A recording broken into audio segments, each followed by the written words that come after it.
To jest sławno o poranku, a do Polish Car Driving wkroczyła aktualizacja 1.4.5. Właśnie największą zmianą sławnie jest ten tutaj oto salon samochodowy Sława Auto. Ja jestem Bartol i dzisiaj przedstawię wam właśnie te aktualizacje do Polish Car Driving. Jak i może niektórzy z was kojarzą ten film na moim kanale, wtedy właśnie ten salon tutaj powstał, a bardziej został przeniesiony z centrum właśnie w to miejsce i teraz dokładnie rok i 10 miesięcy później został on przebudowany do takiego wyglądu. Jak widzicie, mamy tutaj spory całkiem parking, stoją tutaj też samochody i prawdopodobnie też będzie tutaj opcja dostarczenia czegoś, bo w sumie nie wiadomo co i nie wiadomo skąd. Bo tak, jeszcze aktualizację wcześniej została dodana nowa firma trackera, ja nie robiłem o tym filmu, bo ta aktualizacja jakaś mega duża nie była i nazywa się ona Sław Auto. Dzisiaj sobie oczywiście tam zajedziemy zobaczyć, ale tak, ja już wam ją pokazywałem na ostatnim filmie z Polonezem na kierownicy. Co, w środku mamy tutaj dwóch ziutów, którzy nas obsługują, też tutaj stoją dwie BM-ki, Audiczka. Też tutaj jest, zobaczcie, o tyle to dopracowane, że mamy tutaj specjalne tablice rejestracyjne Sława Auto, też tutaj pokrótce są ich osiągi, tu widzę opisane tych samochodów. Też tutaj zauważyłem, że kolizje mają tylko BMW G31 i Audi, a te już gdzieś uciekły. Tutaj z tyłu, proszę bardzo, jest taki wywalony znak ustąp pierwszeństwa, zderzaczki zardzewiałe i felgi z oponami zardzewiałe. Palety. Tak wygląda też tutaj tablica. Tablica się w sumie zmieniła, są tutaj też takie kwiatki. Lecimy teraz z odświeżonymi i nowymi samochodami, a dokładnie nowym jednym samochodem, ale oczywiście to za chwilę. Najpierw odświeżone całkowicie auto, czyli FSA Karet, czyli nasz polonezik, o którym tydzień temu przed film właśnie zjazdą na kierownicę i faktycznie mogłem poczekać na tego rework, ale skąd ja, Bartol, miałem o tym wiedzieć. Generalnie to też jest taka fajna funkcja, może nie funkcja, a taki fajny bonus. Też został tutaj zmieniony silnik z 1.5 na 1.6, tamten 1.5 miał 75 koni, ten ma już 82. Środek wygląda teraz w ten sposób, widzicie, tutaj jest ładny liczniczek, taka bardzo staromodna może w takich samochodach tapicerka. No i generalnie Polonez ogólnie wygląda teraz lepiej. Tę specjalną funkcję pokażę wam później, dopiero gdy weźmiemy ten samochód. Kolejne odświeżone samochody to BIM A30 Evo. Tutaj został tylko system jazdy tak naprawdę zmieniony, ale i tak bym go nie sprawdził, bo go po prostu nie mam. Nie wiem, czy on był taki obniżony, nie pamiętam, ale w sumie tylko ten system jazdy się tu zmienił, jest pewnie podwozie Gravity Comp i podobnie coś jak było w poprzedniej aktualizacji w Tipo, tak, mu też zostało zmienione tylko i wyłącznie podwozie. W Golfie 6 też zostało zmienione jakby sterowanie. Proszę bardzo, z tego co widzę, tej ramek na tablicy nie ma, chyba były, chociaż mogę nie pamiętać. Tutaj gdzieś w Seacie Leonie jeszcze został zmieniony wygląd. O tak, jest nowy znaczek chyba, o nawet jest ramka z Sean Automobile Masterwerke. O i też mamy tutaj emblematy Sean Leon i tutaj 20 valve. To jest ogólnie chyba Cupra R czy coś tego typu. Teraz jest w napędzie naprzód, a nie w napędzie na stery. Fajnie, nie fajnie, nie wiem. Odświeżone wnętrze zostały w Oplu Insignii, w Oplu Astrze. Insignia tutaj w ten sposób wygląda. Mamy tutaj dwustrefową klimę, automatyczną skrzynię biegów. Tutaj też mamy ekran multimedialny, Apple CarPlay tu jest w ogóle i Android Auto.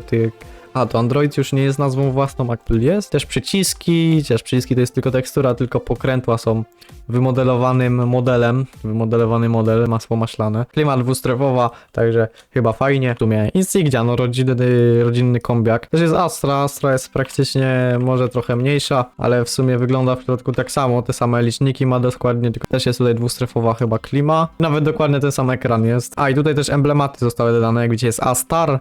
I tutaj w Insignie jest Insign i Biturbo. A i tutaj chyba też to światło hamowania, tutaj tekstura się zmieniła, bo jakoś jej za bardzo nie kojarzę. Przywrócono sportową wersję BMW E39. Ludzie mieli ogromny problem do tego, że zapłacili 111 000 za M-pionę. W sumie tutaj w tym Audzie nic się nie zmieniło poza tym, że ma te osiągi M5, czyli 400 koni mechanicznych. To jest jakaś wersja E39S, to nie wiem, tak będą teraz M-ki oznaczane? M-ki, no możliwe. I oczywiście ostatni, najdroższy i nowy samochód dodany to jest Toyota Corolla 12 chyba, jeśli dobrze kojarzę, generacji z 2024 roku, tak. Silnik jest to chyba 1.8 hybryda, jest najpopularniejszy samochód aktualnie w Polsce, więc środek wygląda tutaj w ten sposób, jak Corolla, akuratnie no, też dwustrefowa klima, ogólnie taki duży ekran całkiem, śpi spokojnie na Spotify. Pokażę wam jeszcze tą specjalność tego Poloneza, poza tym, że on jest specjalny ogólnie, specjalny już z fabryki wyjeżdżał, to zobaczcie, mamy tutaj liczniki, które się buntują i chciałyby najchętniej wylecieć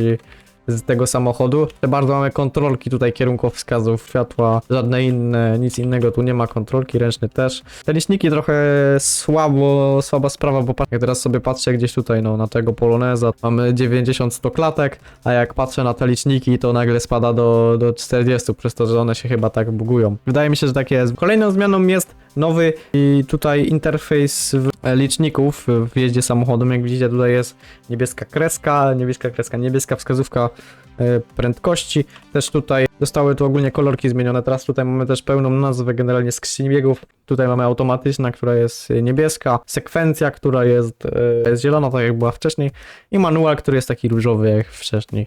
W obrotomierzu się w sumie nic nie zmieniło, poza tym, że ta wskazówka jest taka jakby bardziej wyblakła. Mi się tam w sumie podoba. Ja jestem ciekaw, co się dzieje z tym nowym, który już jest tam na LC gdzieś zastosowany. Mówiłem jeszcze generalnie o tym, że Fiat Tipo dostał to nowe podwozie i tak, to nowe podwozie jest faktycznie, ale z zewnątrz on się po prostu nic nie zmienił, więc są też nowe odbicia na karoserii, też nawet na tym Tipo je widać. Też jest nowa jakby flara, to się nazywa w tej grze chyba Sunrace, tak, Sunrace, i wygląda, mi się wydaje, lepiej to niż to, co było wcześniej. Też w ogóle cały skybox się tutaj zmienił, gdzie takie ładne chmurki mamy. Pytanie, czy w nocy też się jakiś w skyboxie mógł zmienić?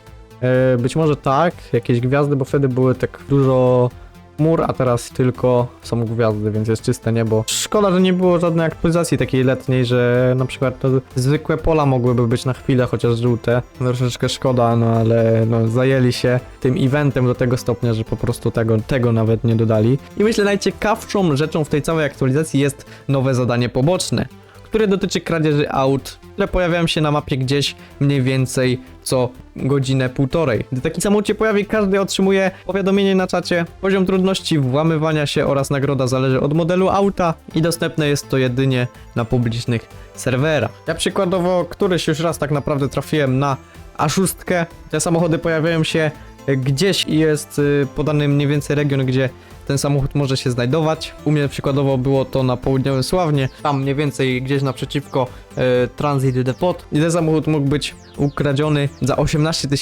055 zł. Została tutaj również zastosowana taka śmieszna minigierka z wytrychem i tutaj należy wcisnąć spację w momencie, gdy główka wytrychu znajduje się nad czerwonym polem. Akurat w tym przypadku 6 razy. Możemy tutaj popełnić 3 błędy, następnie cała jakby minigierka się resetuje i musimy się bawić od nowa. Ja osobiście widziałem tylko jeden typ minigierki, czyli ten z lockpickiem, ale podobno, no nie wiem, możliwe, że jakbyśmy trafili na przykład na BMW G30 bądź jakiś nowszy samochód, to po prostu tam by to zabezpieczenie było jakieś inne. Tak czy siak ten samochód należy dowieźć do Malechowa, do domku z numerem 30. I tutaj akurat w tym przypadku ten samochód miałem dowieźć w 18 minut i 8 sekund. Tak jak wspominałem, pojawienie tego samochodu może być losowe. Tego co wiem, jest jakaś lokacja w Rusku, jest jakaś lokacja w Domasławicach, też jest lokacja w Grzybnie. I zobaczcie, nawet jak tutaj podjeżdżamy pod bramę, to ona się otwiera, co jest naprawdę fajną rzeczą. Następnie tutaj musimy wyjechać na zielone pole do garażu i samochód znika i otrzymujemy naszą gotówkę.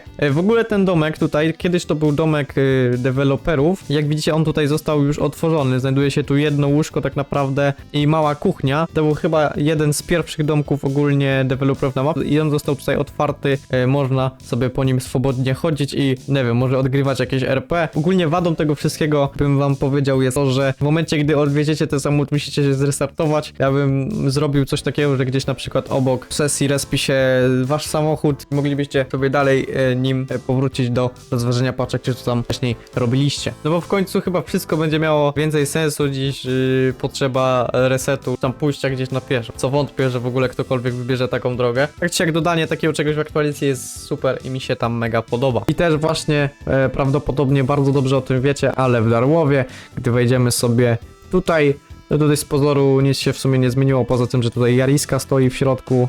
Matko, ale ten salon jest biedny w przeciwieństwie do tego w Sławnie teraz. To z tyłu tutaj został dobudowany parking, który jest tutaj dopięty do tej drogi, którą się dojeżdża do Rollmarszu. Samochody, dużo samochodów, Jariski. I tutaj właśnie można dowozić samochody właśnie z firmy, którą wam prezentowałem na ostatnim filmie. Przeniesiemy się tutaj też. Jedną z nowości jest tutaj tablica. Tutaj mamy premię generalnie dla kierowców ciężarówek. Tak, również w ciężarówkach został dodany dźwięk pikania, dźwięk cofania. A i teraz również w momencie, gdy chcecie ruszyć, musicie najpierw wbić bieg w górę i wcisnąć W, tak jak w sumie w większości samochodów. Też żeby wycofać, teraz nie klikacie S, tylko Q i W. No i to jest ta firma tutaj, jak widzicie, pięknie. Prawdopodobnie już każdy o niej wie, jak naprawdę, bo po prostu tamta aktualizacja była trochę zbyt mała, żeby o niej nagrywać film. Oczywiście o ten szlabanie, o którym mówiłem na ostatnim filmie z Polonezem. No i stąd możemy właśnie wziąć i dowieźć samochody na właśnie ten darłowski salon. Jestem ciekaw, co by było dosłownie w takim razie, bo tam jest miejsce pod jakąś dostawę przygotowane, ale co oni tam mają dowieźć? Jakieś ryby z Darfisha czy coś? Bo tutaj, zobaczcie, tędy z tej firmy to jest akurat zbyt krótko, chociaż ja wiem, za jakąś dostawę za na przykład, nie wiem, za 1000 czy mniej nawet można by było sobie zrobić, bo te dwie firmy nazywają się podobnie, w sensie salon i ta firma nazywają się podobnie, bo to jest Sława Auto, a ten salon nazywa się Sława Auto. Praktycznie różnica tkwi tylko w jednej literce. Przyczepy z powrotem się przywracają w momencie, gdy się po prostu wywróci. Pojedziemy sobie tutaj, może tutaj uda nam się jakoś wywrócić naczepę. O, wywróciliśmy naczepę. O, i faktycznie przywróciła się z powrotem, więc faktycznie zostało to tutaj ogarnięte i teraz nie trzeba wysiadać z ciężarówki, żeby naczepę sobie przywracać na koła, także jest to dla kierowców ciężarówek, mi się wydaje, ogromny plus. 6,5 tysiąca dostałem razem z prawem jazdy, czyli myślę, że taki zarobek całkiem w porządku. Tutaj jeszcze załatano taką dziurę, która była między Domasławicami a Darłowem tam w mapie, taką malutką, ale w końcu był to błąd i poprawiono sporo migających tekstur, także to też na pewno na plus, bo to średnio wygląda jak tak dwie tekstury nachodzą na siebie. W ogóle ta Corolla jest teraz droższa od GT86, no ale to już sprawa tego rocznika, że on jest po prostu 2024. I co, jeśli spodobał wam się film, możecie zostawić łapę w górę, suba. Zachęcam was jeszcze do zakupu wspierania, za które macie specjalne bonusy i zapraszam na Discorda, na którego też te bonusy ze wspierania mogą się przekładać. Ja wam bardzo dziękuję za oglądanie, trzymajcie się do następnego, no i cześć!